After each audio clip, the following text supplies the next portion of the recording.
కానీ music and డాన్స్ని elevate చేస్తూ so కళాత్మకమైనటువంటి సృష్టి చేసిన విశ్వనాథ్ గారు మంచి సినిమాలు మనకు అందించడానికి గొప్ప అవకాశం జరిగింది. ఒక విధంగా అది మేలయ్యిందని అనుకోవాలి. ఓకే. సో లైఫ్లో ఏమొచ్చినా సరే వాటిని స్వీకరించి వాటి మీద ఛాలెంజ్ తీసుకొని ముందుకు వెళ్ళి సక్సెస్ సాధించాలనేటటువంటిది మనం తెలుసుకోవాల్సినటువంటి విషయం.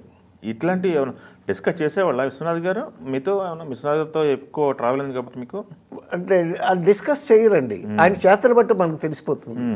ఇప్పుడు నేను పుండరీకాక్షి గారి దగ్గరికి వెళ్ళి వచ్చాను కాబట్టి సో అది అడ్వాన్స్ కాదు, అది అప్పుగా తిరిగి ఇచ్చేయమన్నాడు కదా ఆయన. సో అది అర్థమైపోయింది. సో అన్ప్లెజెంట్ థింగ్స్ కలకటం బాగుండదు కదా. అవునవును. ఏదన్నా ఒక మంచి షార్ట్ తీసిన, సీను బాగా తీసిన, స్టోరీ డిస్కషన్లో సీను చదివి రాసుకున్న అటువంటిప్పుడు ఆయన చక్కగా స్పందిస్తాడు. ఈ సీన్ చాలా బాగుంది, బాగా వస్తుంది ఈ సీను అంటాడు.